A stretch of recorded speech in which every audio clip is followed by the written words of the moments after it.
Well, thank you. If you can grab your seats, terrific. We're going to go ahead and get started. For those of you that don't know who I am, my name is Ernestine Bean. I'm the president and CEO for Morton Plant Mease Foundation. And actually, we founded Women in Philanthropy. Gosh, how many years ago was that? Ooh, long time ago. Well, actually it was only about 10, 11 years ago. But we welcome all of you today, and as many of you know, this is one of two meetings that we hold every year, and this is our voting meeting. We also have a meeting where we celebrate our accomplishments as well in February. This is an effort for all of us to collaborate in how we can really make a difference in our the communities that we serve here at Morton Plant Mease. So thank you for being here today. Just a couple of introductions. I'd like to recognize Morton Plant Mease Foundation board members Ruthie DuPont. Right. She's also our chair for planters, which will be coming in the spring. We're excited about. May 5th. Oh, May 5th. Oh, that's Cinco de Mayo. That should be fun. Free margaritas. Maybe not. Also, I'd like to recognize Gay Lancaster from our Morton Plant Mease Healthcare Board of Directors. In 2016, Morton Plant Hospital will also be celebrating 100 years of philanthropy. Isn't that amazing? 100 years. And Gay Lancaster and her husband, Ron, are gracious enough to host, or excuse me, to be the chairs for a 2016, yeah, we're coming to your house, no. For our 2016 gala. She's our 2016 gala chair, so a special round of applause for taking that on. And the Doyle family will be our honorary chair, so we're excited about that because, you know, around that time the Doyle Tower will be opening, which I'm sure you're familiar with some of the construction going on this campus. I'd like to also recognize members of our Women in Philanthropy Steering Committee. I know Marion Rich and Brenda Jacobson could not be here today because of scheduling conflicts, but we do have Lisa Letizio and Nancy Raymond with us today. They were very instrumental in vetting through the 60-something programs. We had to get down to the selection of 8, and did an amazing job. Also wanted to recognize Carol Christensen from our Morton Plant Mease Foundation Board. And we have 2 Women in Philanthropy Steering Committee members that have rolled off, and that is Karen Metzer and Stony Dvorak. Karen couldn't be here today, but Stony's here, and we have a special little thank you for you, Stony. Thank you for all your efforts. There you are. So much for being no, thank you very much.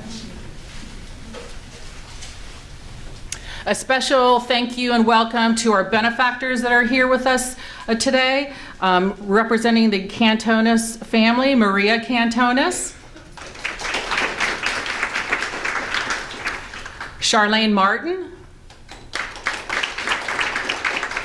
And I think you should all stand because you are all benefactors, as we have over the years contributed $1.5 million.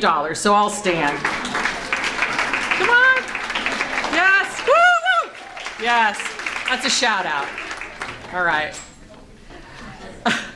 I'd like to introduce our team with us today. Eric Barcima, who's here with us. Kathy Bentz. Mary Ellen Doak. Amanda Fisher. Sally Judasak. And Alicia Copley, who's back there to answer any questions. Also, special recognition for our Chief Nursing Officer, Lisa Johnson, Women Philanthropy member for quite a number of years.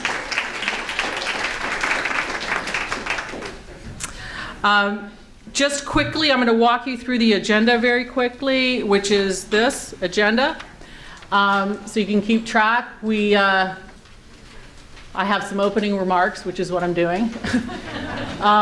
We have a few slides.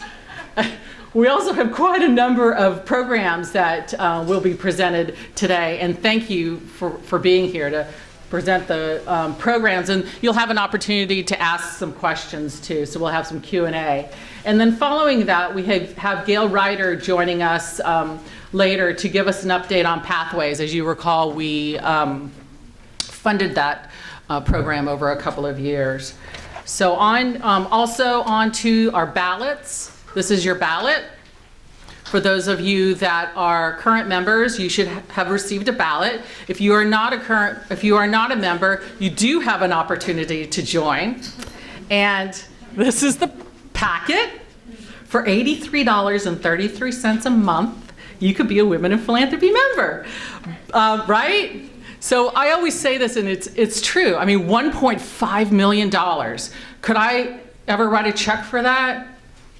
Probably not. Probably not. But to be part of that, it's amazing and it's so empowering. And we've done so many really cool and wonderful things over the years. So for those of you that are just guests, we hope that after these presentations you feel inspired to join us and collaborate with us as we continue to grow and prosper. Let's see, what else? I have a couple slides. Yep. So as you recall, back in, was that March? February? March. We brought in Jessie and Glenn Close. Glenn Close's sister, Jessie, suffers from schizophrenia and has been misdiagnosed for something like 25 years. And it was a very, very powerful presentation hosted by our Women in Philanthropy. Marion Rich is up there in that top photo, and she did the welcome, and Brenda Jacobson, one of our Women in Philanthropy members, was the moderator. And it was a wonderful, powerful presentation. Over 300 people attended, and I think people walked away with a different idea, thinking about mental illness, which was really our purpose, is to help eliminate the stigma. It's going to take a long time. There's it's definitely a cultural shift, but a very powerful opportunity for us. Did any of you go? Did you enjoy that? Yeah. Yeah. Just a recap of what the grants that we selected last year. Our Morton Plant outreach team at Homeless Empowerment Program. We funded $25,000. We had a really colorful presentation by our, now we have 3 guys in the room. The guy back there, he did a great job last year. Dr. George Morris Earn As You Learn nursing program, we funded $100,000. Indigent funding program at Morton Plant Mease, funded $25,000. And we hope from time to time that we can come back to you with some presentations on some updates as to how these programs are progressing. And usually what I do, this is the time where I give you a reflection, but I figured I'm just sort of in this mood that I would give you a funny one, and then I would do, sort of a serious one. So this is my funny one, which sometimes I don't know about you guys, but I'm sort of a little bit of a stalker on Facebook. But from time to time, there's these funny posts, and this actually happens to be one. It is hard to be a woman, wouldn't you all agree? You must think like a man, act like a lady, look like a young woman, and work like a horse. Ha! Yeah, right. So here is something out of Words That Matter. It's a little book of life lessons from the Oprah magazine. And Kathy Bentz on our team gave this to me a couple of Christmases ago. And it does have some nice reflections. And this happens to be from Oprah herself. I know for sure that when you shift your paradigm to what you can do for others, you begin to celebrate your own evolution and trigger a bounty of blessings. Isn't that true? So thank you for joining us. Now, with no further delay, I welcome Eric Barcima. And in case you didn't know, he left and came back He was gone for 70 days. And he would have come back sooner if I didn't go on vacation. But we welcome him back. Thank you, Eric. Thank you. Thank you, and it is a privilege to be back as Director of Community Impact for the Morton Plant Mease Foundation. As Ernestine said, I was gone for about 2 months, and I honestly miss being the only male on the team of 15 women. And I really miss this event too. It's not often that you get to be in front of 75 women. When I did this a few years ago, I was the only male, but now we have Adam and Zach and Tom, and they're kind of stealing my thunder a little bit, but it's okay, it's kind of what I get. But as Ernestine said, we have a record number of grant candidates this year that the Women in Philanthropy Steering Committee selected. We have 8 total, plus an update on pathways. So I'm gonna get right into the presentations so that you have time to ask any questions that you have and learn a little bit more about these great programs that are impacting the hospitals of Morton Plant Mease as well as our community. So without further ado, I'd like to introduce Jeannie Shapiro, the Executive Director at the Clearwater Free Clinic. Since 1977, which kind of coincidentally coincides with the year the Morton Plant Mease Foundation was established, the Clearwater Free Clinic has been doing so much in the community to help the low-income, uninsured residents with increasing access to care and improving their health outcomes. The hospital partners with the Clearwater Free Clinic quite a bit to keep this community healthy. So thank you, Jeannie, for all you do. And their grant request is based off their medication program and their nurse practitioner program. So, Jeannie.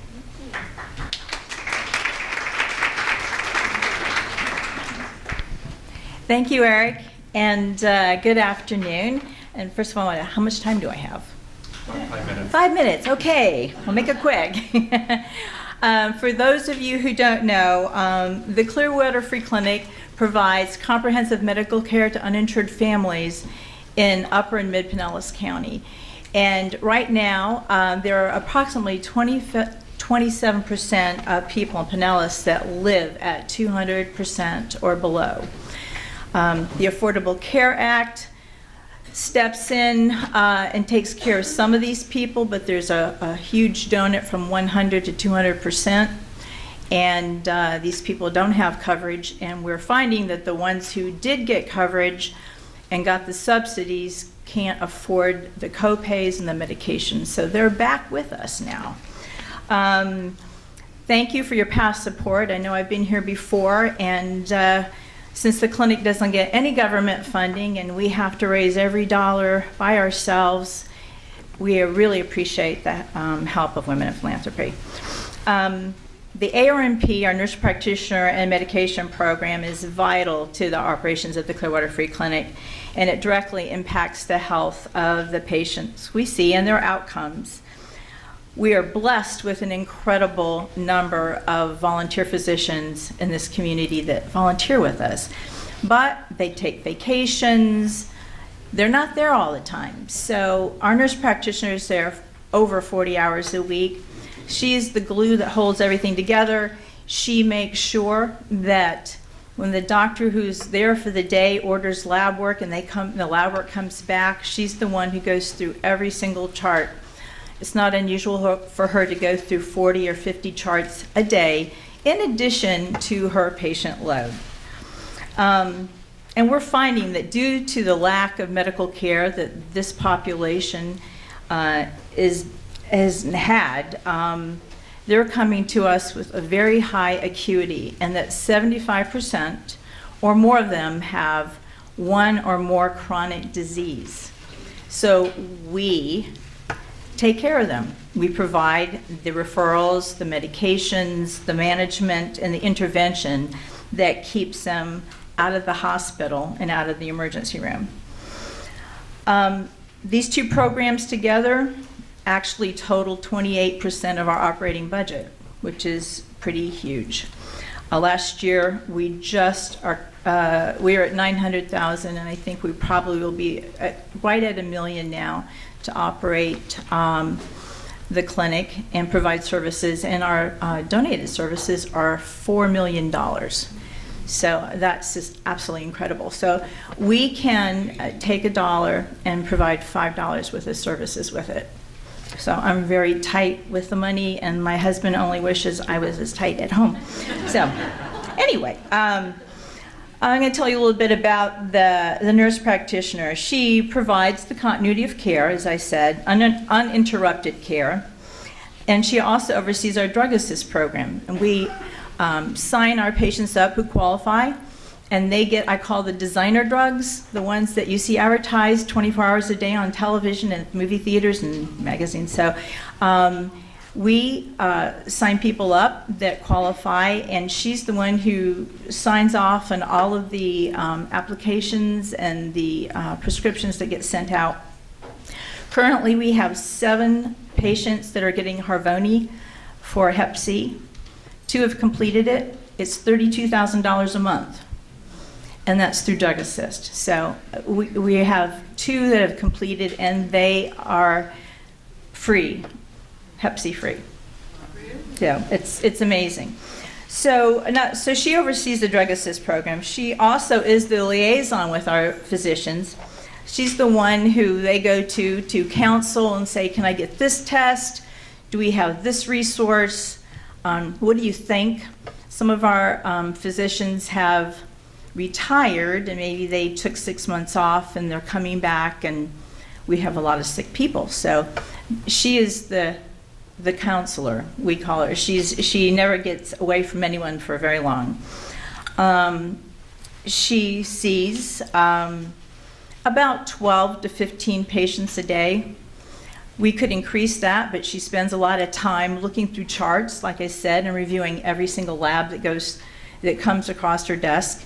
And she just doesn't look at the numbers. She opens the chart up and reviews it and wants to see, why did the doctor order this test? Is there something I should be looking for? So she's absolutely amazing. She's enhanced our scope of services, because I said she overlooks the Drug Assist program, but she also oversees our behavioral health program and works very closely with the 2, the nurse practitioner, behavioral health, and the licensed mental health counselor that we contract. And she works closely as far as referring patients over. We also have a program that we're building, and this is the one we're really proud of, is that we are really trying to increase our partnership with the hospital as far as getting the uninsured patient that's being discharged from the hospital that needs follow-up care over to our clinic. Because I think they say if they don't get follow-up care within 10 days, the rate of readmission is very, very high. So we've sort of taken that on as our personal goal, to work with the hand that feeds us and really and offer really good care to the patients. So we have some outcomes. 69% of the new hypertensive patients that came to the clinic in the last 12 months are now within normal limits. And 66% of the new diabetics that presented in the last 12 months that had high A1Cs, which measures your blood sugar, are now significantly improved. And those are really high numbers. So we can prevent fewer emergency room visits, fewer hospital visits, fewer readmissions, and we're improving the health of the community. 94% of our patients surveyed, and we do it twice a year, depend on the clinic for their monthly medications. So, and the average number of meds that each one has is 4. I want to tell you quickly about 2 patients that came, and I have to have my notes on this one, 2 patients that we got this week, Monday and Tuesday. On Monday, a 43-year-old male presented to us. He had been in the hospital, the ER, 3 or 4 times this past year, and he was sent over from the hospital. He has diabetes, chronic obstructive pulmonary disease, or COPD, and he's bipolar. He'd been out of his meds for 3 or 4 months. We saw him. We gave him 2 meds for his COPD, 1 diabetic neuropathy, which for the numbness, a psych med, signed him up for another psych med that we have to get through drug assist. Got him 2 different kinds of insulin, gave him his glucometer, testing strips, scheduled him with behavioral health, and gave him a slip for lab work, referred him to a urologist that comes to our clinic. That was 1 patient. So I guarantee if we didn't see him, he'd be back, and he'd have increased issues. So patient number 2, 55-year-old male, came yesterday from the hospital, and he had just had a craniotomy. Has a history of shortness of breath, but he ignored it. Had history of heart disease, and he ignored it. Had history of an aneurysm, and he ignored it until the aneurysm burst. So he had his craniotomy to clip the aneurysm, and he proceeded to go into heart failure, was on a ventilator. While he was in the hospital, they found out he had diabetes. He came to us yesterday, he could barely stand, and we took him back. It was right at lunchtime.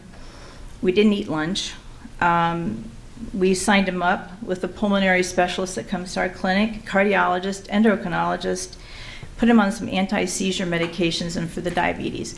Now, this is the type of person that we're seeing now. It's not a stomach ache, it's not a cold. These people are sick. And we really appreciate your help because the ARMP and our medication program keep these people well, keep them functioning, keep them working and taking care of their families. Thank you.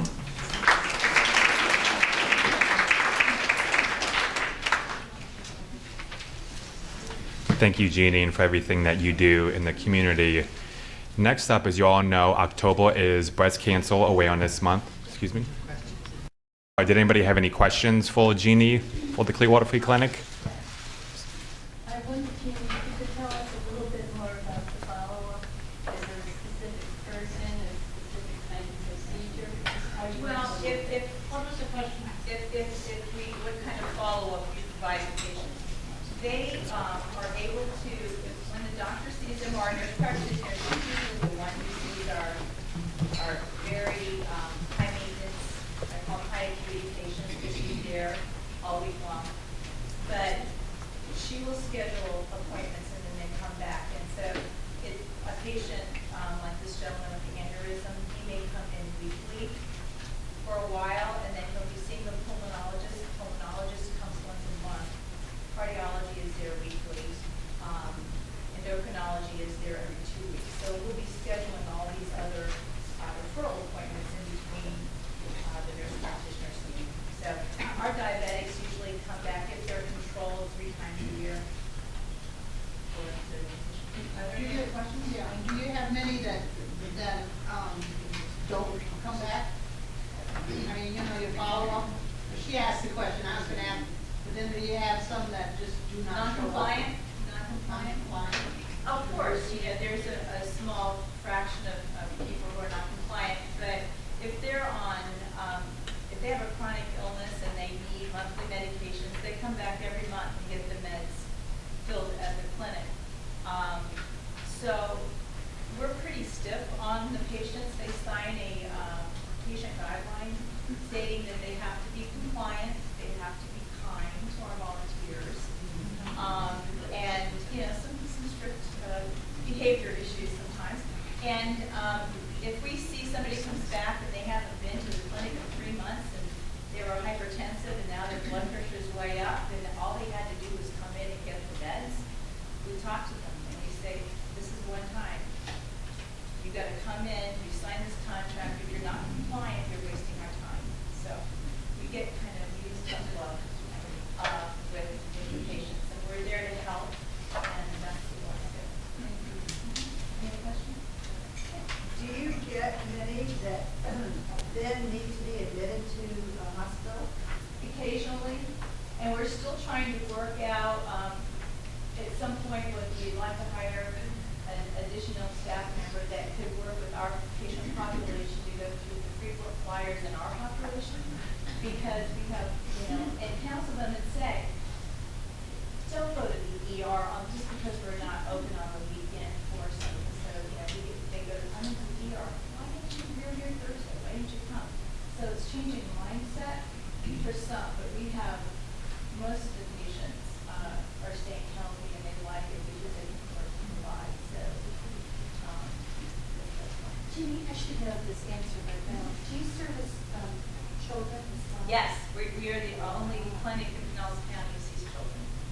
Now, those numbers have gone down because most kids, we tried to get children signed up for Healthy Kids. It's only 2,000, I think. But we still have a pediatrician there every Wednesday, and our nurse practitioner is in family practice nurse practitioner, so she sees children. We've had a 1-week-old in the clinic, or once they leave, they don't go back to the nursery. Thank you. Thank you, Jeannie. As I was saying, we all know that October is Breast Cancer Awareness Month, and prevention, treatment, and early detection does so much in helping survive breast cancer. So Debbie Caldwell is going to talk about the hospital's comprehensive breast health program. Thank you. Hello. Like you said, I'm Debbie Caldwell, and I manage the cancer patient support services that we have over at Morton Plant. Just real quick, that's a free service that we provide to all cancer patients, regardless of diagnosis. But today I'm here to talk about the Nurse Navigator program that we have for our breast patients. So when you came in, hopefully everybody got a number? Oh, you didn't get a number? No. Sorry, okay, but I have to just keep going. Sorry. Number 8s, please stand up. Number 8s. If you're number 8.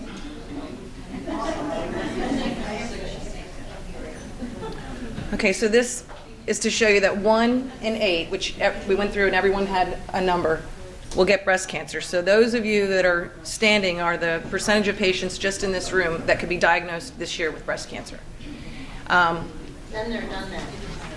Got the t-shirt. In 2014, here at Morton Plant Mease, through the 4 hospitals, we had 943 new cases of breast cancer diagnosed.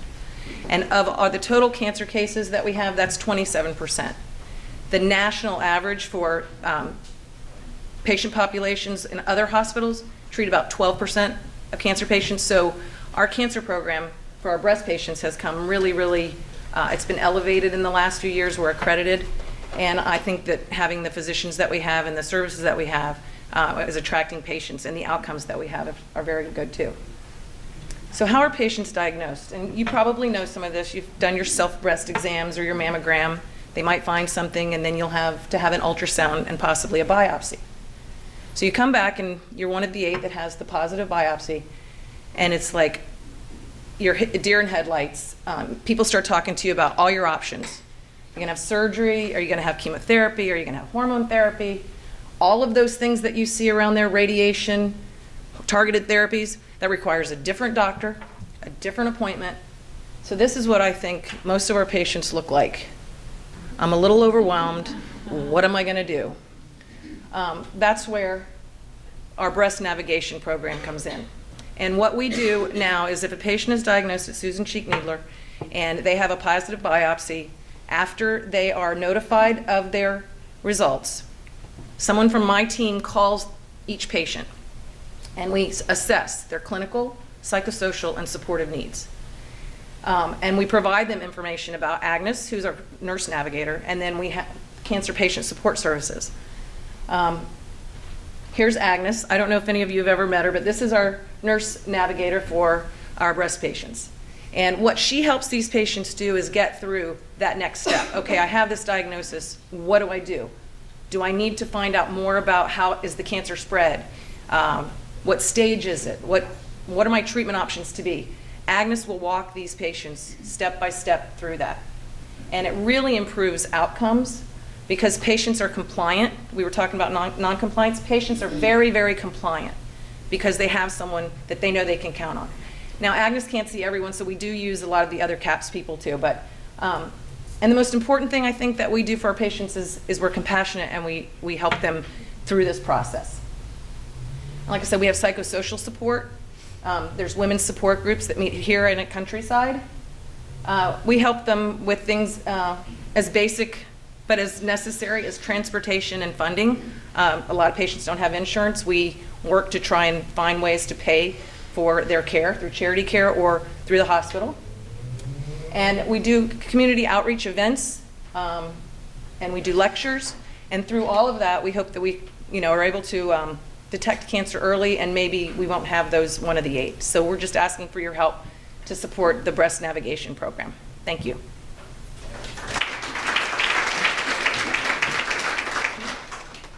Any questions for Debbie?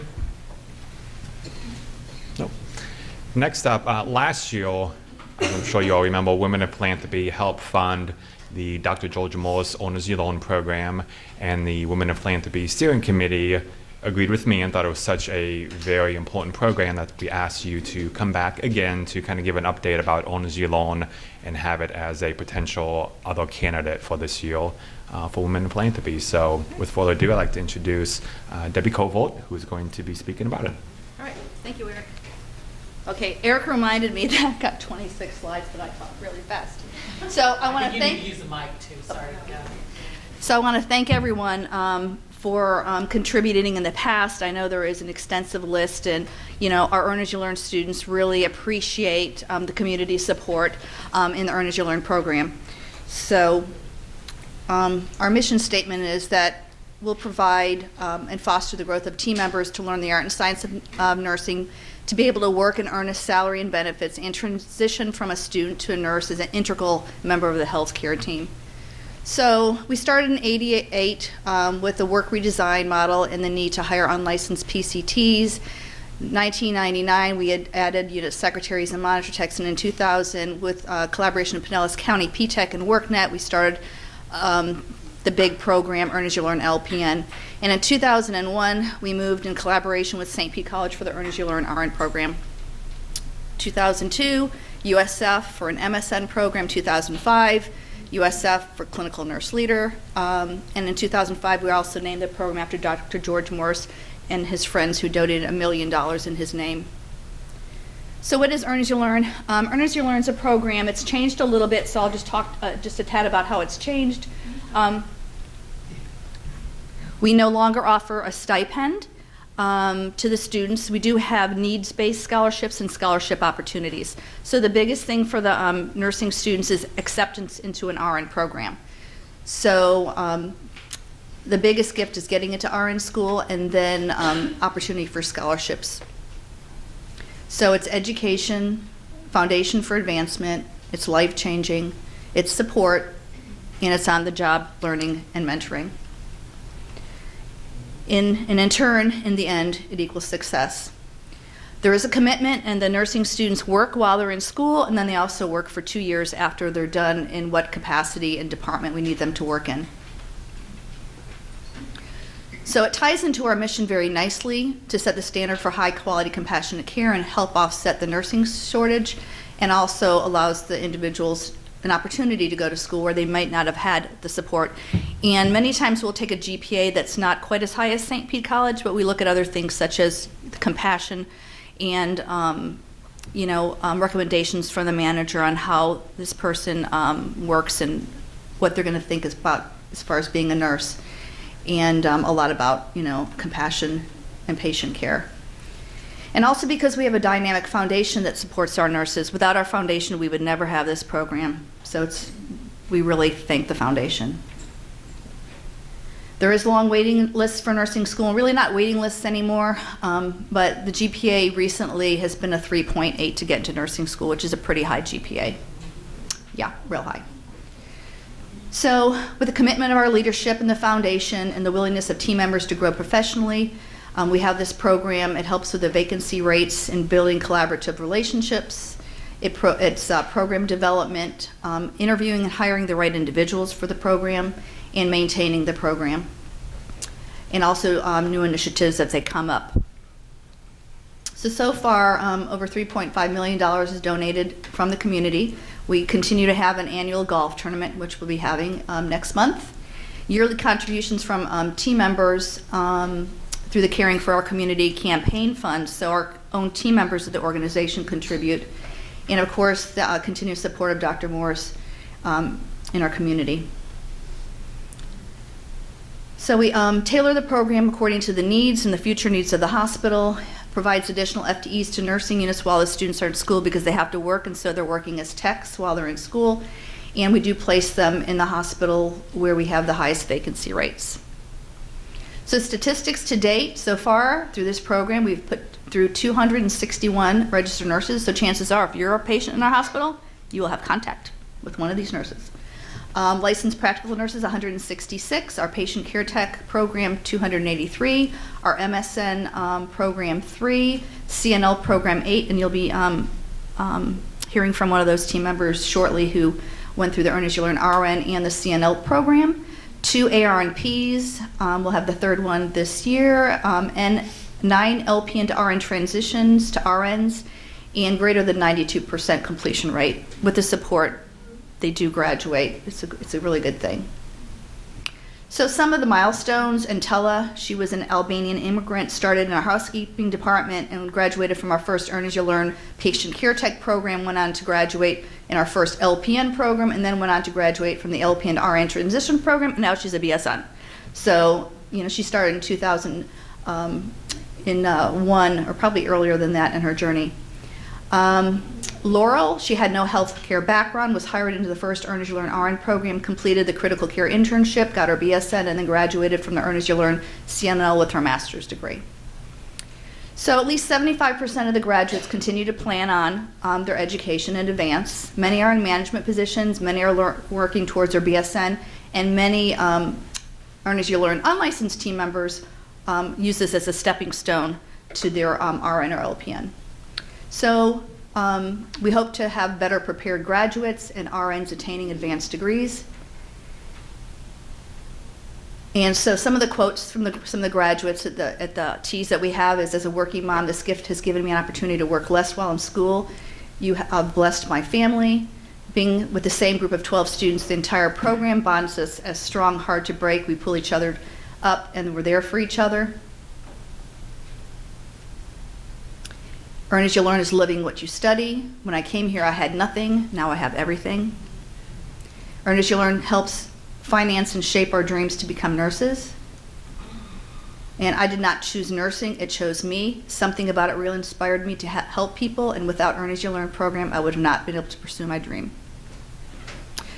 So now, without further ado, I'd like to introduce one of the previous Earn As You Learn graduates, Angie Smith, who started as Angie Gates, as far as I knew her. Hello. Thanks, Hi. Angie. Hi, ladies. Thank you for coming today and listening about this program. So here we go. I was lucky. I always knew that I wanted to be a registered nurse. I wanted a profession that I could give back to the community, that I could care for others, and that I would truly always be able to be proud of. 15 years ago this month, I began this journey. I was working at Publix as a dairy stock girl, and my father worked for Morton Plant, and he told me about this program, Earn As You Learn. So I applied, I interviewed, and I was chosen. At 20 years old, I was on top of the world. I was going to be able to work in the hospital, and my school was going to be able to be paid for. However, I did not know at that time, at 20, how truly much this would impact my life forever. Sorry, I'm nervous. So through nursing school, I worked as a PCT on the women's gynecology floor. I was in Earn As You Learn. I had high expectations, but I had the support to really help me meet those expectations. And it was truly at this time in this program where my values were instilled, where I was really taught how to provide excellent care and what it meant to be part of this bigger picture. Besides, at this point, I was going to be a Morton Plant nurse. I graduated, I worked on the oncology unit as an RN, I went to my BSN program, and then I reapplied and got my CNL, my master's degree through Earn As You Learn. This was easy to continue with school because I didn't have the student loans that were left over from previous programs. And I worked my way up from the clinical ladder. I started as a CNA, and I went through every step up to an advanced patient care leader. And that's where that leads me today. I'm back to where I started 15 years ago, except now I'm the assistant manager of the gynecology floor. This is exactly where I had originally started 15 years ago. And now that I'm in the position to hire new RN graduates, I'm always pleased to hire an Earn As You Learn candidate. They're driven, they own our values, they're taught and they own trust, dignity, and respect. And most of all, they're well prepared to care for our patients and to really give the community-based care that we all expect. 2 weeks ago, I interviewed a young man, Jacob. He told me, which sounds funny, Mrs. Smith, I know I don't have any experience, But I know that I will give you everything that I have, and I promise that I won't let you down. I asked Jacob to remind me, this is a true story, where he was working, and he said, I'm a dairy stock boy at Publix in Brooksville. And I smiled, and tears welted up in my eyes, and I know 15 years ago I told Debbie Covert the exact same thing. I hired him, and after all these years, I was truly able to pay it forward. So thank you, ladies.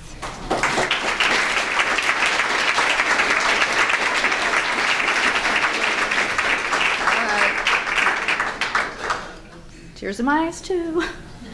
Thank you, Angie. Thank you very much. All right, so we had a reunion back a while back, and that's some of the past graduates. And here's one of the teas we had. And I just want to thank every one of you again for inviting us, and again, looking at the opportunity possible, provide funding for our Earn As You Learn students. And I just want to thank you for all that you do for our community. Thank you.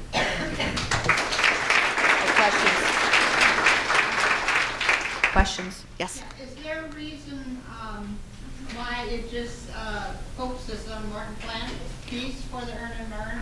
Why don't they also do Mease Countryside? It is Morton Plant Mease, all of the Morton Plant Mease hospitals. North Bay, Mease Dunedin, Mease Countryside, and Morton Plant. Oh, yes. Yes, North Bay too, the whole Morton Plant Mease, yes. Yes? I just have a quick comment. I was privileged to attend the graduation last year, and I can promise you that these women are quality women, and they are so appreciative of this program. It's wonderful. Thank you. Yes? I apologize if I'm making a silly question, but No. I'm new. It's my first meeting. And my question is, how do you go about to recruit these students or to choose them in the community? Okay, it's pretty well known now. A lot of people actually come here to work in hopes of getting into the Earn As You Learn program. There's information sheets out on the table if anybody knows of anyone who is interested in coming into the Earn As You Learn program. We've changed it up just a little bit for 2016, so it's important to notice those differences in case somebody's interested. But St. Pete College knows about our program, and that's where we get the students from. A lot of Earn As You Learn continue to work here, and they talk to all the the new people that come through, all the new patient care techs and things trying to get into school. And there's word of mouth. I've gotten calls from people in different states. Yeah, you're welcome. Anything else? All right, thanks. Thank you, Debbie, and thank you, Angie, for sharing your story. Last year, the leading vote getter from the Women Philanthropy voting meeting was the Homeless Empowerment Program, and Zach White is here to give you an update on HEP and what is going on there. Good afternoon, ladies.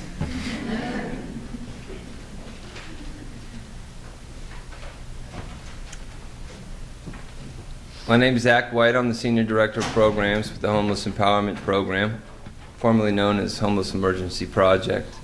And it's a pleasure to be here again. I had the opportunity of speaking in front of you last year, and here we are again today.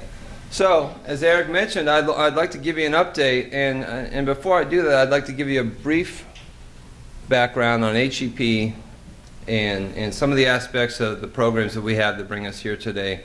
For well over a decade, we've been in partnership with the Plant Mease Foundation, and that's enabled us to have medical staff within our housing programs. And so HEP is one of the largest and certainly the most comprehensive homeless provider in this continuum in this county, if not the state of Florida.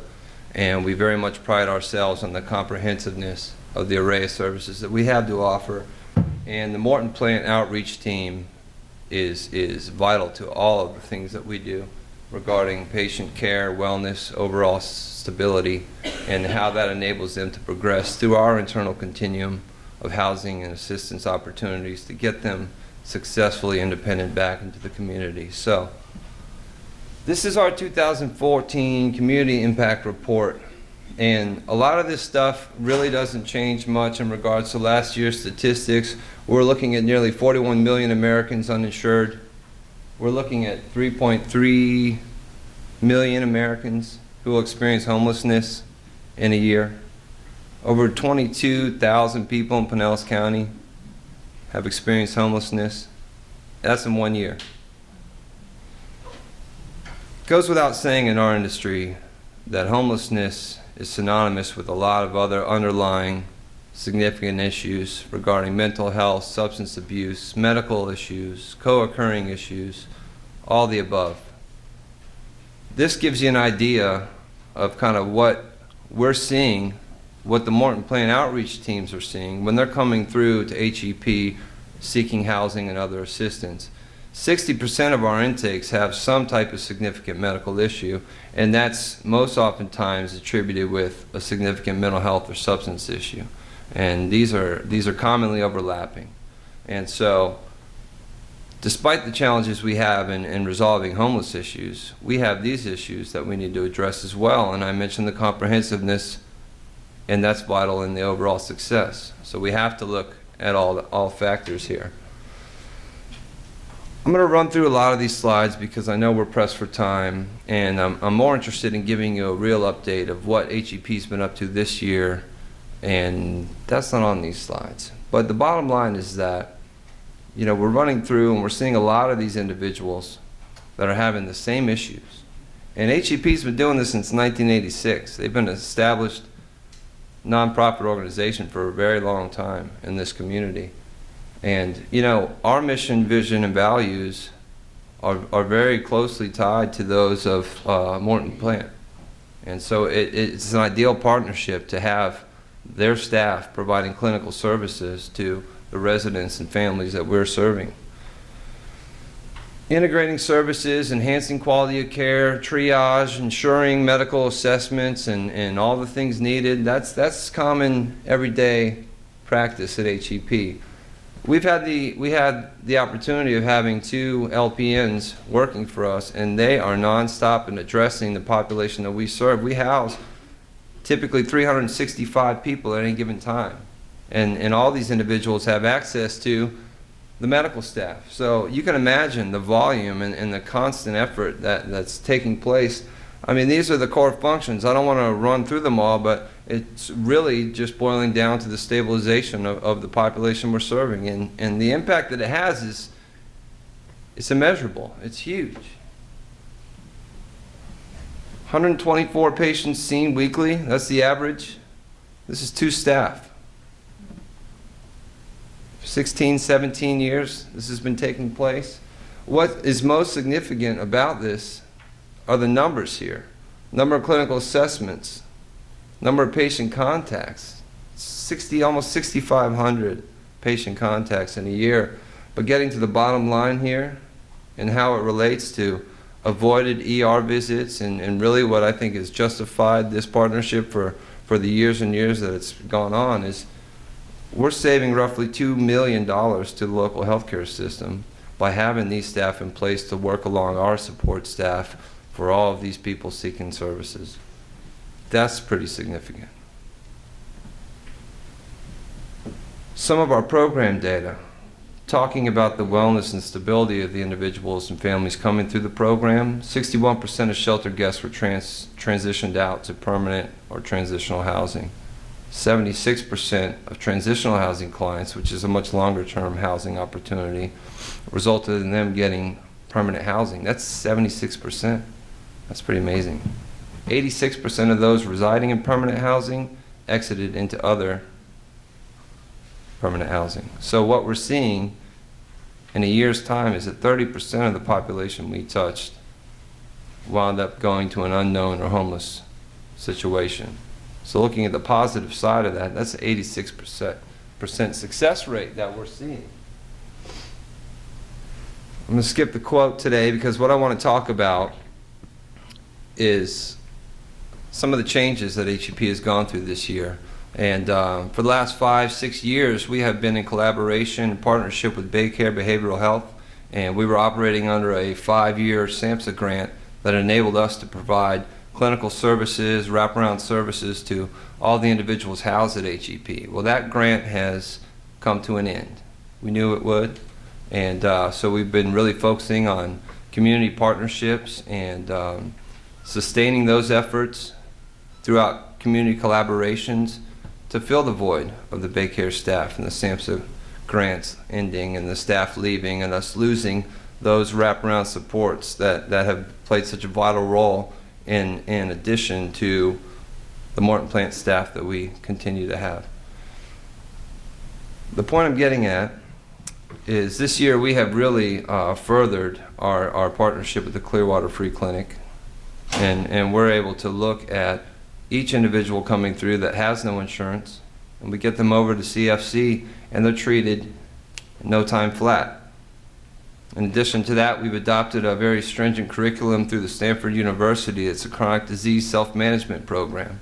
This is a program that enables us to coordinate with all of our residents and empower them in taking over their illnesses and managing them successfully and independently. And this is a program that spreads like wildfire throughout our campus. And it's a program that enables us to bring in volunteers and participants of our program, and it gives them opportunities to expand those services to other residents of our program. So it's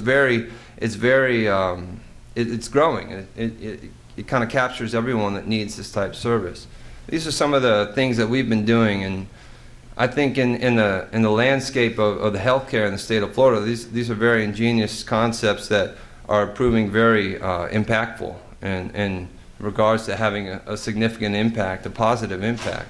So, I'm here today to talk about a wellness navigator, and this is somebody that would be able to work alongside our medical and support staff and really work with individuals and getting them the appropriate care, whether it's medical or behavioral, substance abuse, or all the above.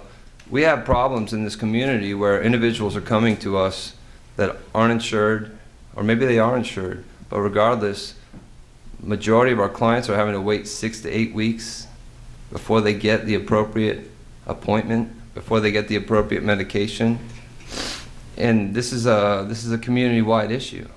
And so with this navigator in place and the funds attributed to this opportunity, it would align HEP's staff to get these individuals the appropriate care within days as opposed to weeks. And that's a very significant thing for us. It also opens doors in regards to eligibility. We get the proper diagnosis and assessments, and it just really streamlines our efforts in getting people sustained in a positive, self-sufficient manner. And so, with that, are there any questions? Good. Hopefully that means that I was clear. Yes, ma'am. Full-time position for $25,000, do you need, it Looks like you need more. This is, overall, it's my understanding this is part of a larger request to the foundation. And so this would not only continue our ability to house our 2 LPNs, but it would also attribute a full-time navigator and some funds to facilitate quickly the appropriate treatments in our growing partnerships with PAR and Suncoast and these other organizations that can readily treat the individual's needs in a very short time frame. The full request is actually quite a bit more, and as we typically historically have done is we know we have, I think, $150,000 to allocate, and so what we did is we broke it up as best as we could to identify where we could make an impact. So that's how we divided up, and we came up with the $25,000 to allocate towards that program. And that's not very much. No, the full request is, I think, It's $212,000. $212,000 for the full request. Okay, that's fine, thank you. I just want to say again what a pleasure it is to be here. You women, you're the blood that you're the blood that pumps the heart that we call home. And no, it's true.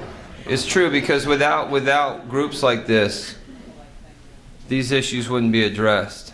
And so regardless of who you vote for, God bless you. Thank you. Well said. And I'm happy to hear that HEP is continuing to develop partnerships with organizations like the Clearwater Free Clinic to collaborate together, share resources to better help improve the health of the community. So kudos to both organizations for that. Next up, we have Margie Atkinson, Director of Pastoral Care, who's going to be talking about the palliative care program that looks at both the medical and spiritual side of relieving pain to patients and families dealing with a chronic illness. So, Margie.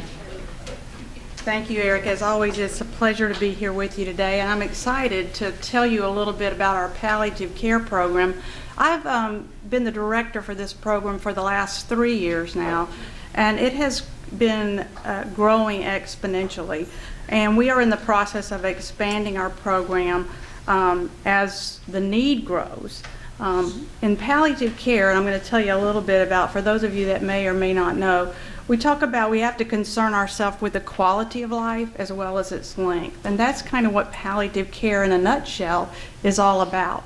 It's a comprehensive evidence-based program that provides medical treatment for physical symptoms, but also spiritual and psychosocial symptoms as well.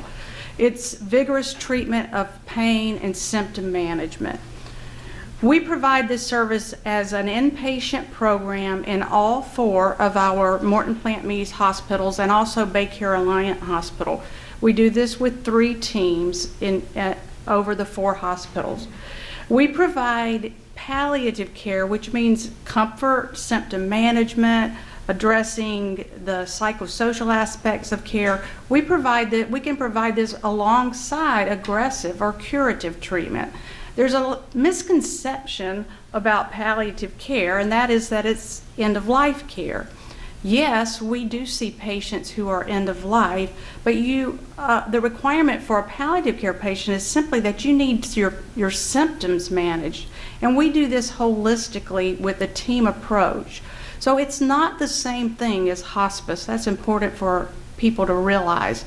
We could come in at any stage of a serious illness, and I'll tell you in a moment about the team and what we do. But we provide, as I said, a specially trained, certified interdisciplinary team. Our teams, we have 3, consist of a physician, a board-certified physician, a board-certified chaplain, and a licensed counselor who may be a licensed mental health counselor or a licensed clinical social worker. And these 3, and also we also are bringing on board a nurse practitioner also to round out the team, because in our growth we want to begin to do more follow-up with patients and do a more comprehensive care of patients as we see them. Some of the benefits, some of the things that we do, we work with relief of symptoms. That's huge. We focus on improved quality of life. We focus on care that is consistent with the patient's values. When was the last time you sat down with a physician, or perhaps you had a loved one in the hospital? When was the last time the physician sat down and said, "Tell me about you. Tell me what your goals are. Tell me what your values are so I can help understand where you want to go with this illness, where you want to go with your treatment. How can we help you?" And our team is able to come in, sit down, have these conversations, and actually take the time to listen. And it's pretty remarkable in our fast-paced culture of healthcare today, that doesn't happen very often. We provide guidance, we provide insight for patients. Yes, our program does help reduce hospital readmissions. Yes, it does help prevent unnecessary ICU days. The reason for this is because we sit down, we have conversations with patients, and we discuss, what do you want, or what does your loved one want, and how can we help? We do see an increase in team member satisfaction with this program. Imagine you or your loved one comes to the hospital for some kind of a routine scan. You go into, a friend of mine, this happened to last year, her mother came to the hospital for a routine bladder scan, and in that process they discovered she had cancer. Totally unexpected. Now she's not only in other serious illnesses, but she has cancer, and the physicians discover that it's not treatable. Enter the palliative care team. We come in, we sit down, and we talk about the diagnosis, we talk with the family, we talk about goals of care. What do you want for this treatment? Where do you want to go with this illness? What are your wishes for end-of-life care? Most of us have a hard time talking about end of life, but we bring it up, we talk to them, we find out what they need. And all of that aligns with our mission, vision, and values. This is a high-touch program. Our team approach, I mentioned we have physician leaders. That's a core component of our program. But we also take the team approach. So when our team goes in, 3 people go in to see the patient, the physician, the counselor, and the chaplain. We sit down with the family, we sit down with the patient, and we ask them what they need. How can we help? One of our counselors on the team, her name is Amanda, and works in one of our hospitals, and she's a very remarkable example of our palliative care team. And Amanda likes to work on holidays. She says, I like to go in, I don't want anybody to be alone. I don't want to think of any of our patients being there without somebody visiting on the holidays. She promises me it's not because her in-laws are visiting, however, but she just has that kind of compassion. And in these encounters, this is the kind of commitment our team has. Amanda tells a story of last Thanksgiving when she went to visit one of the patients, and her son had come in from out of town. He had an addiction that he was in recovery from.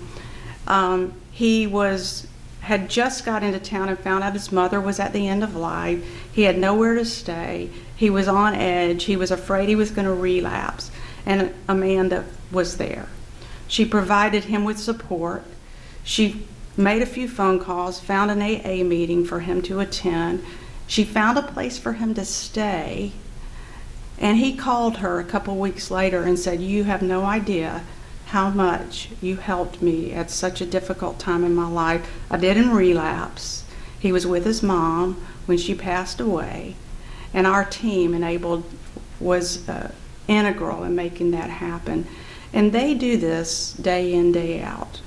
It's a remarkable program. I'm very proud to be part of it, and we would be honored if you would choose to provide some partial funding for this program. So thank you very much.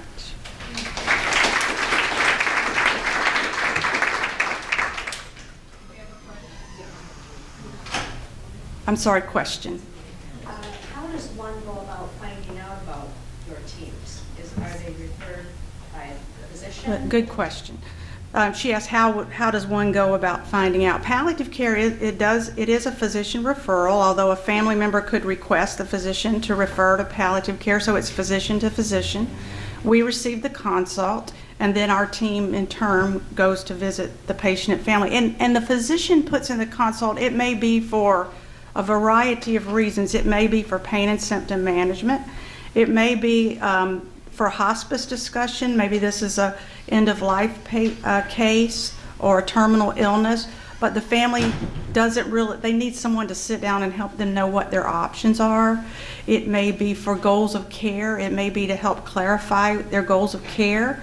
It may be related to advanced care planning, which we do a lot of, and I'll put in a plug for advanced care plans, a healthcare surrogate, living will, make sure you have one of those, and your family knows where it is. So that we do a lot of work in those areas. So it depends on what the physician requests of us. So, yeah. Any other questions? Yeah. How about all the physicians been educated thoroughly on this program? Have all the physicians in our health system? Correct. Or in general? In general? All the physicians that would make this request. That's a good question, Luann, and I would say some are more well educated about the benefits of palliative care than others. This is an ongoing challenge for our team. As our team grows and our physicians become more integrated in our system, we are really working to reach out to educate all physicians about the value of this, in particular getting over that hump. This is not hospice. Yes, we may work with end-of-life patients. About 50% of our patients are end-of-life. The other 50% are not. And so, and they don't have, it's not a requirement. So we really work hard. There are physicians who are more educated than others. So that's a good question. I wish there was some funding to help educate them. Some funding to help educate them? Is that what you said? I wish there was some. Yeah, I wish there was too. So I will just tell you that this past year, we've actually hosted a couple of events to get the message out to the community, because a lot of this can be driven by all of you as family members to know how to ask the right questions, and we continue to try to educate our foundation, friends, and family members on this very particular and very important topic. Yes, yes, we do. Thank you. Any other? I just made a note that every physician that I go to, I'm going to ask him the question whether he knows. And I wish I should have brought brochures with me. I didn't. Yeah, ask them. And I'm going to educate him. listen, who wouldn't? I'm going to charge him. Who wouldn't want that? Who wouldn't want that for their loved one or their self if they're a patient? Why wouldn't you? Yeah. Okay. Oh, another question? Yes. The difference between there's some advice that patients, as part of your advanced directives and whatnot, have special comfort care only. What is the difference between comfort care and palliative? Okay, palliative care is pain and symptom management, and it encompasses it's an umbrella term for many different things that we do, and it's done alongside any stage of a serious life-limiting illness. What I think you're referring to is the term comfort measures only. Comfort measures only is more of a medical term, actually, and that's if you, let's say we have a patient who has a living will, and they have a terminal illness, and the disease has progressed to the extent that they just want to be kept comfortable, they don't want any more aggressive care, then the comfort measures only means, okay, if I get to this point and I have a terminal, irreversible condition, there's no reasonable chance of recovery, keep me comfortable, so that we withdraw or withhold life-sustaining treatment, such as a ventilator or dialysis. Your patient is saying, I don't want all that. I want to be kept comfortable. And so that's where we provide, it's really, you're still providing care. You're providing aggressive comfort measures for that patient so that they will, to alleviate suffering and allow them to die natural death. So. Thank you.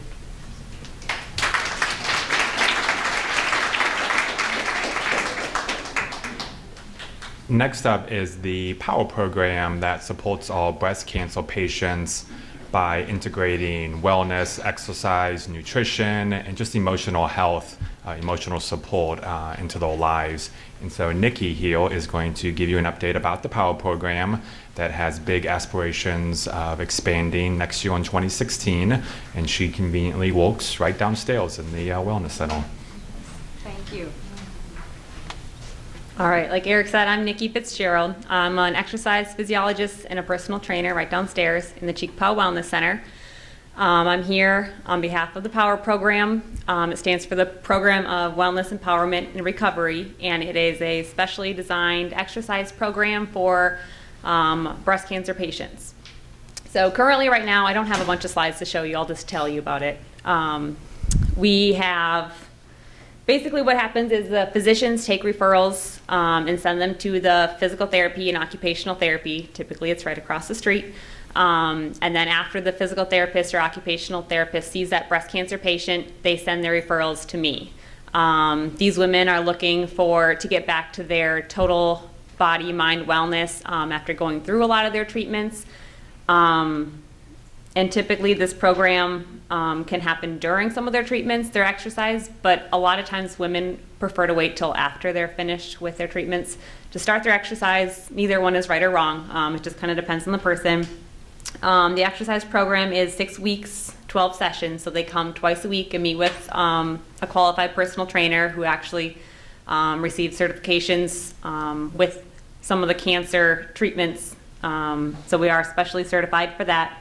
They have 1-hour sessions just like a lot of our other clients do with us, but it's a little bit different because we work more on range of motion, their stamina, getting back to some of their daily living activities that they haven't been able to do, washing their table, walking to the mailbox, picking up their mail, walking back. Some things that we just kind of take for granted with some of our other clients. Similar, our main goal for the program is to empower these breast cancer patients with the knowledge, support, and total body wellness. And that can encompass quite a few things. We take into account some of their personal goals or their exercise goals. They don't have to already be exercising regularly to do the program. It kind of is for anyone that's coming from that breast cancer treatment. So right now, we don't just send them on their way after their 6 weeks is up, say, see you later, hope you still exercise, because we know that often doesn't happen. So we are running a program that meets weekly now for all the graduates of the program. We call it a maintenance program, similar to everything else that we've been doing, an hour session. We go through some of the same exercises with those same personal trainers. And now we keep them kind of under our eye and make sure they're still doing what we ask them to do correctly. And that kind of leads me into my next point, that we also expanded the program. So now that it's not just at Cheek Paw Wellness Center here at Morton Plant, but we also have the program running at Palm Harbor Wellness Center and over at St. Anthony's Outpatient in St. Pete. We now have 8 qualified personal trainers just for the cancer program itself. And I believe we are getting up to about 80 participants for the year. We have 50 graduates. Give or take, some will drop out of the program, which we try to get them back later on. And we've also formed over 25 groups of these participants. I probably haven't said this at the beginning, but it is a small group program, so we try to group them in 2, 3, or 4 women at a time. That way we can get to more of them at a time, but also they form that camaraderie bond. They're going through a lot of the same things. They can kind of lean on one another for that. And as we round out 2015, we're also planning to expand, hopefully, to all cancers. Given we'll still separate the breast cancer, they're a little bit more specific with some of their surgery site and their physical therapy needs. But we hope to reach a little bit more with their patient care and their specialty group exercising as well. We do have an end survey for these participants, which is helpful to kind of see what we need to change or what they are requesting that we change. Or keep up with. And recently we had a card addressed for the foundation members, so what better place to bring it than here. And it actually had to deal with one of our personal trainers. Her name is Kathleen. She does an awesome job. She addressed it saying, "Dear foundation members, please accept my thanks for allowing me to participate in the Power Wellness program. The structured exercise workout with the personal trainer, Kathleen, helped to regain muscle strength, recover functional abilities, and aided me tremendously with aids to daily living. I would like to bring to your attention the great team of professional trainers in your program. Kathleen was not only professional, very positive, but her encouragement helped me realize capabilities I had thought I had lost with cancer, and I will always be very grateful. Thank you." So that was a card from her. They do really appreciate the financial support that they get for this program. It not only pays for their training sessions, but again, their maintenance program, and hopefully eventually expanding to all cancers. So we thank you. Any questions?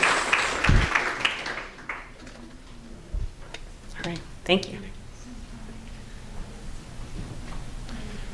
2 more presentations to go. I know we'll kind of wait at 1 o'clock, so I would appreciate it if you would continue to give it a little attention. Next we have Jackie Monroe, who's going to be talking about the WOW Awards that recognizes all dedicated nurses and team members.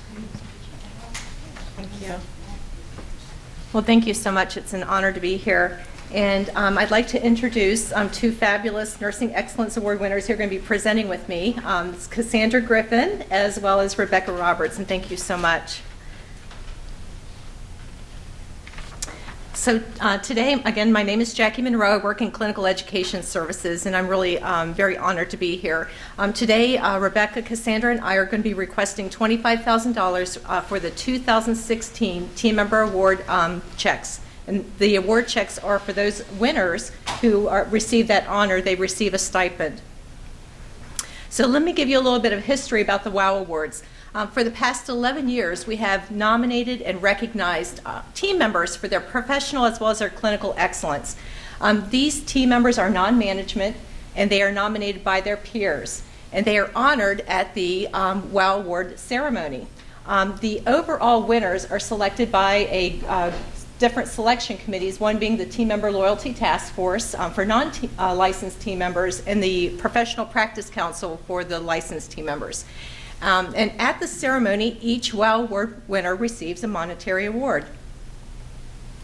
Now, one of our first individuals that's going to speak is Cassandra Griffin. She is an APCLA mother baby, and she is one of our Nursing WOW Award winners, and I'd like to share a little bit about Cassandra.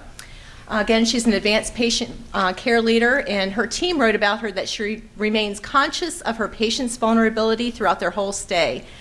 To ensure the most positive and memorable patient experiences, she's committed to her own lifelong learning, saying, "I firmly believe when we know better, we do better." Her outlook led her to implement valuable practice changes, such as one-on-one patient discharge education, customized to each person's needs, and the promotion of safe newborn sleep practices through the use of swaddle blankets that secure loose ends to prevent suffocation and SIDS for the babies. So I'd like to introduce you to Cassandra, and she's going to share with you what the WOW Award nomination and selection meant to her. Thank you, Cassandra. Thanks, Jackie. It's an honor to be here today to share with you my experience in being the 2015 WOW Award recipient. Or one of many. Sorry. What I lack in public speaking, I make up for in charm, I promise. So I'd like to say a few things about my passion for nursing and the wonderful colleagues that I work with. As nurses, we put our heart and soul into the profession to improve the health and well-being of our patients.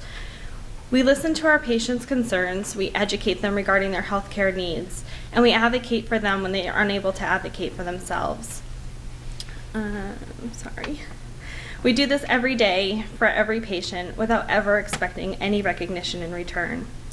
In addition to providing quality patient care at the bedside, we work diligently behind the scenes, developing quality improvement projects to promote a culture of excellence within the organization.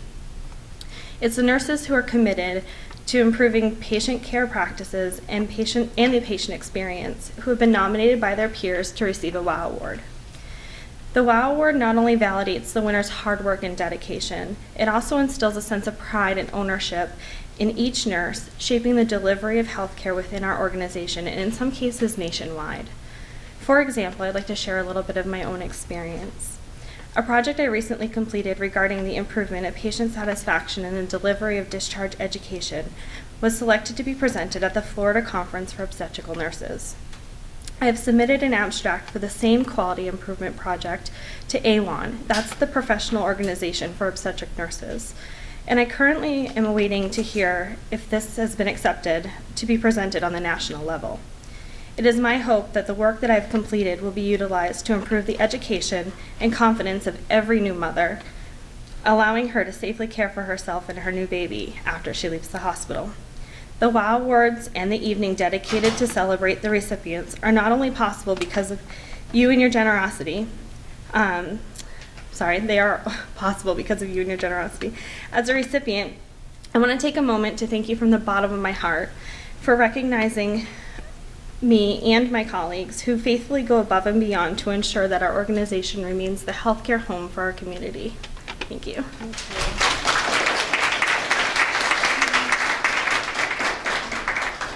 Thank you, Cassandra. You can see why she is a WOW Nursing Excellence Award winner. I'd also like to introduce you to Rebecca Roberts. She is an RN, CCRN, and CNRN that works in the coronary care unit, neuro ICU. And her team and peers nominated her for the WOW Award, and this is what they wrote about her. Rebecca is described as a precious star, sharing bright light of energy upon her patients and team. She enthusiastically contributes to her unit. She was a leader on the transition team when the neurosurgery services transferred to Morton Plant Hospital. She mastered the knowledge to care for these patients and achieved her second nursing specialty certification, and this one in neuroscience. She was also on the planning committee for eCare, a form of telemedicine designed to enhance the quality of critical care. Rebecca? Good afternoon. It's hard to follow so many natural speakers, so I'm just going to try to speak as best I can. My name is Rebecca. I do work the night shift at CCU, Neuro ICU here at Morton Plant. I wanted to thank you for having me today, and it's an honor to present my experiences for being the WOW winner. To start, for me, being a nurse is more than just a job. It actually can describe who a person is, and it's a profession that doesn't stop when you just clock out. My family, my friends, and my community all know that I'm a nurse, and it isn't just a job. I love being a nurse. Not many people can say that about their jobs. Working for Baycare at Morton Plant just makes what I do even more rewarding. Baycare at Morton Plant is very generous in their support for nurses to help us feel fulfilled in our jobs and to help with our roles with our patients and in our community. They uphold their values that they believe in of trust, dignity, respect, responsibility, and excellence, and they recognize those team members who do the same. One way in particular is the Nursing Excellence WOW Awards. I was privileged enough to be nominated and to experience this recognition firsthand.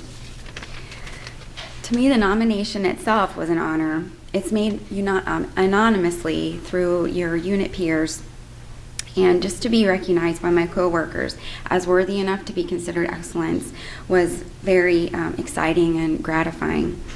I was then given an opportunity to share some of the activities I'm involved with within Baycare and in the community, such as nurse-to-nurse continuing education, being on the planning committee with the EICU, and then I'm part of a beach cleanup that I do with my nursing AACN through Keeping Pinellas Beautiful, Adopt a Shore, and I do that program. And it was all of these activities that helped me be considered, and I was awarded the WOW winner and a finalist for Morton Plant Hospital.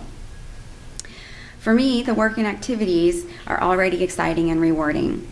And on a personal level, to be recognized in this way was more amazing and special. I felt truly honored. There was an awards dinner to publicly announce the winners, and my mom came, and my nurse manager, and my assistant nurse manager, and we had such a good time. It was really magical.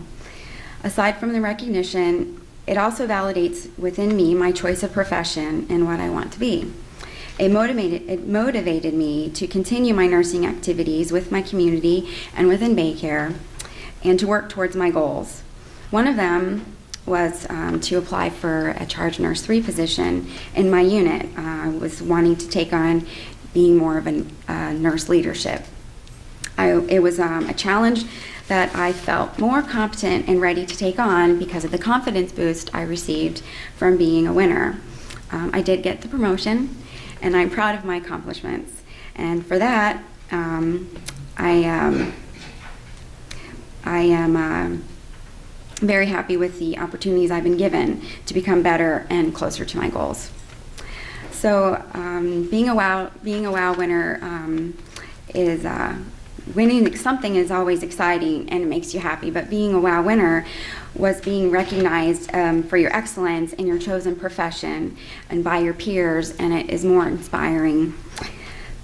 It has given me a chance to be humbled and grateful, motivated, and more confident as a nurse and as a person. I am truly grateful towards Baycare and Morton Plant to have been recognized and chosen, and I wish and hope everyone could have this opportunity sometime in their lives. It's truly unforgettable. Thank you. I think Rebecca and Cassandra are very inspiring and make me feel very proud to be in the profession of nursing. So thank you so much. Do you have any questions? Yes. I just had a comment as a nurse of 50 years. In the description it says who exemplifies outstanding customer service. I think we should say who exemplifies outstanding patient care, because that's what we do. Thank you. That's a great point. Any other questions? Thank you.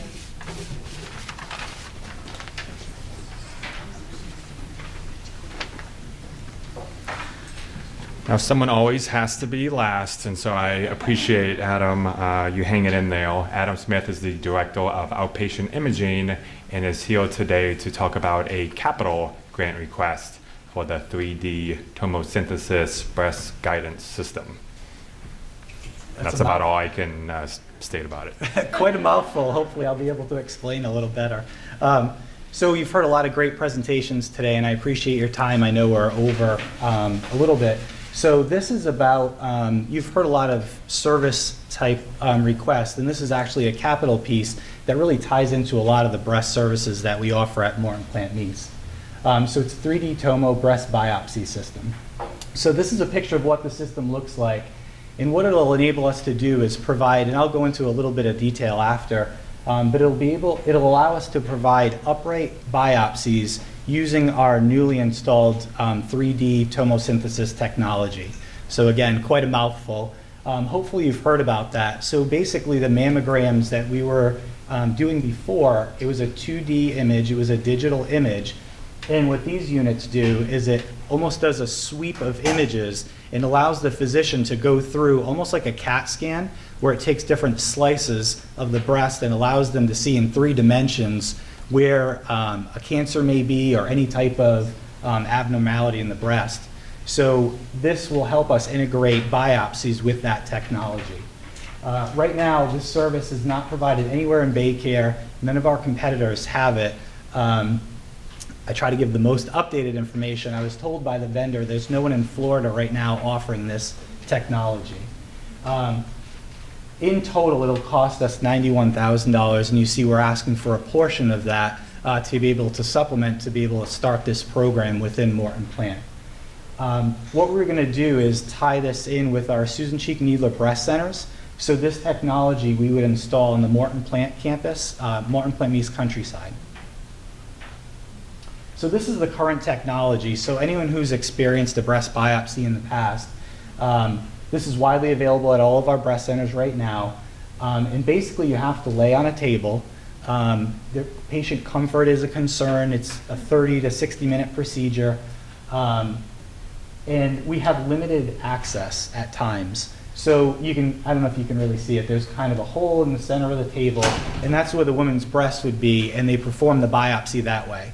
So we have a little limited access depending on where that nodule or whatever they're looking for, where that is. So one of the problems with that right now, the technology is, although it's good technology, if the lesion that's there that they're trying to biopsy doesn't fit a certain criteria, the only option right now is going to surgery and having an open biopsy. So this program, we're really trying to eliminate that need to go directly to surgery and offer more options for our breast care patients. The other thing with this current technology is we're not able to integrate that 3D technology with this table. So it does standard mammograms while the woman's on the table to do the biopsy. So what I'm about to show you will allow us to integrate that 3D technology with that. And sometimes you can see stuff with the 3D technology and you can catch cancers earlier as opposed to even our current 2D technology. So this is a picture of what it looks like. The unit attaches to our existing mammo machine. Basically, again, 3D for smaller lesions, upright for increased comfort. So there's 2 ways that we can do this. Instead of lying down for long periods of time, we can stand up. These are much faster. There's also a chair, so somebody could sit down in the chair and we could wheel it up to the procedure, up to the machine. So again, these are not ever comfortable procedures, but we're really trying to improve the patient experience while they have to go through this. It's difficult enough. Again, increased access to breast lesions. We don't have that table to contend with, so we have much more access. This has been brought to our radiologist collaborative across Baycare, and they really think there's a need for this. And also less radiation. So everyone's heard about all types of radiation with mammographies or CAT scans. So we're very conscious of that and want to make sure when we implement these new programs and technology that we always keep that in mind. So what this does is as the machine does a sweep to collect all of the information, the radiologist can look through and post-process that without taking additional images. So really, it's kind of a one-image thing, and then they can post-process after and kind of look. So it helps them guide to the appropriate lesion. So this is, you may have heard this. This isn't a marketing pitch or anything, but so we have a campaign, and I just thought this really fit, and I wanted to share this with you.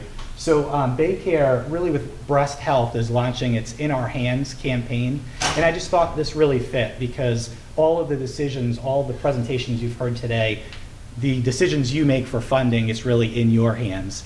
But I wanted to bring this up. If you have time to look this up on the internet, Facebook, social media, really the campaign is, it's your breast, it's your health, and it's in your hands. And we really want to promote early detection, and we really thought this project complements a lot of the things you've heard today as far as breast health. So I want to be respectful of your time and make it quick, but does anyone have any questions?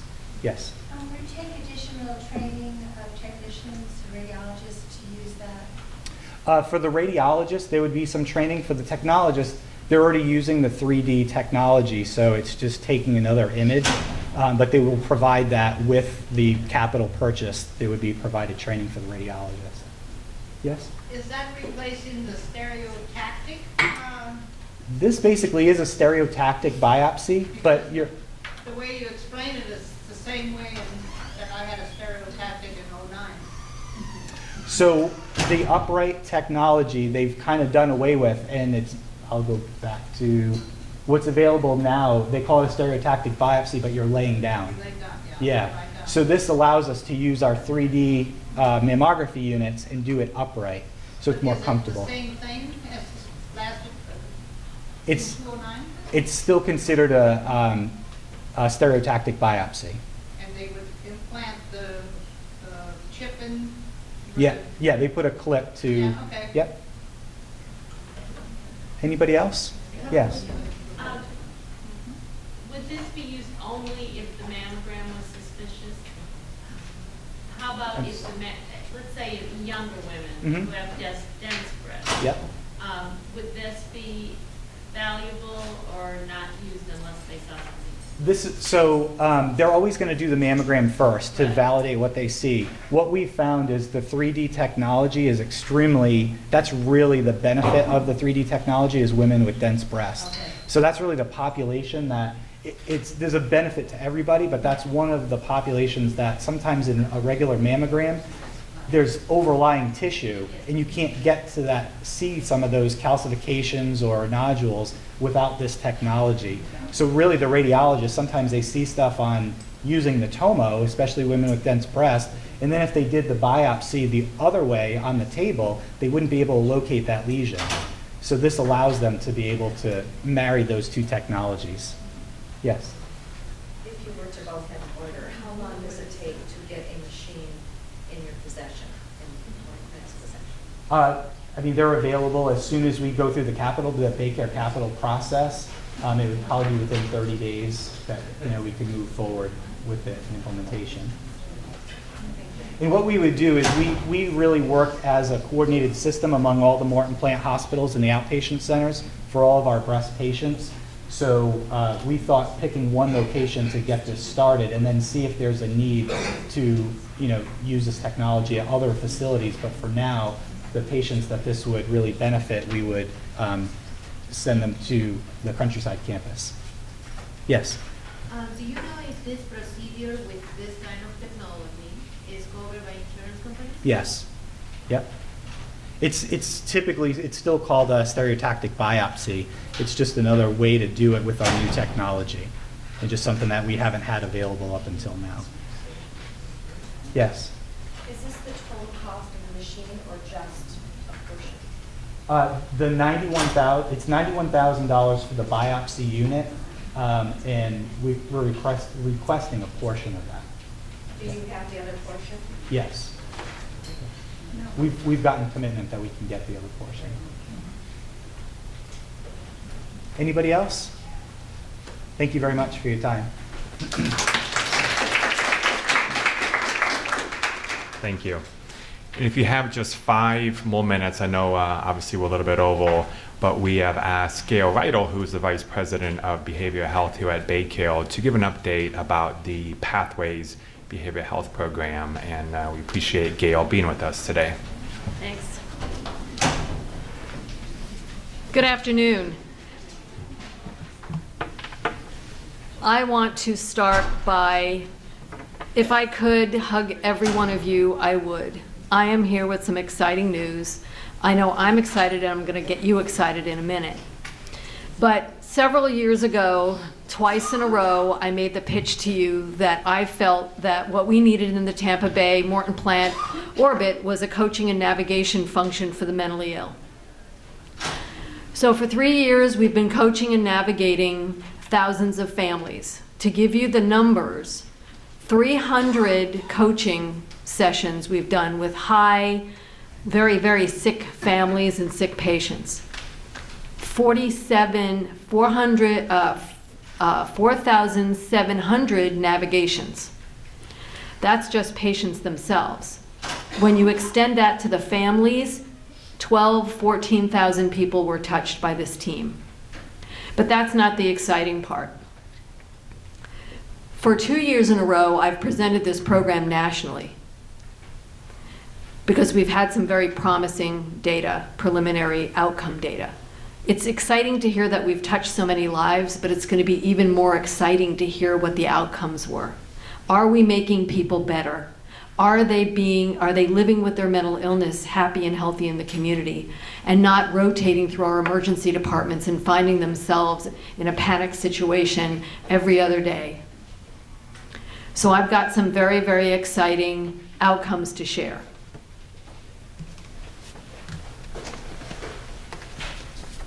First of all, the national benchmark for people who engage in treatment is, I have to look at my notes, which is 45%. The patients who we've coached and navigate are at 75%. So people are engaging in treatment. The more exciting data point, how many are staying in treatment? The national average is 67. Our patients are staying in treatment 90%. They are in treatment. They're not coming back to the hospital.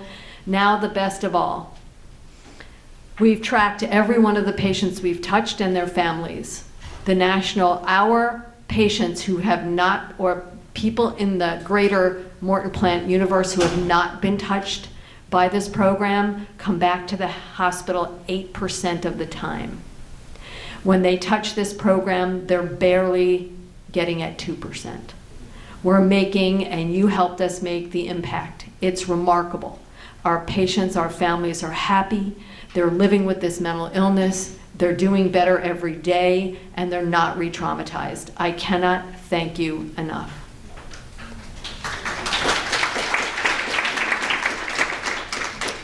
I want to share 2 stories, and I'm going to make Ernestine have me back for a longer presentation because the data that I have to show you is going to be published, and it's going to be published because of you. You made it happen. You helped us do it. Since I've presented nationally, I've gotten calls from all over the United States. We're changing the way we do this, and you started it. You should be very proud of that. I know I am, the team, and you name it. But I'm going to tell you 2 stories that kind of demonstrate what we're up against. I have many, but I'm only going to choose 2. I'm going to choose my favorite. And of course, the team wrote it all out for me.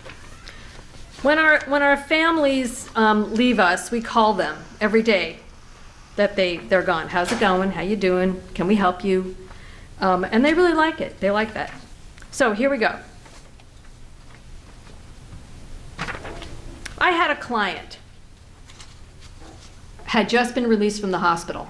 The client called me very confused and frantic, saying that she could not find her medicine.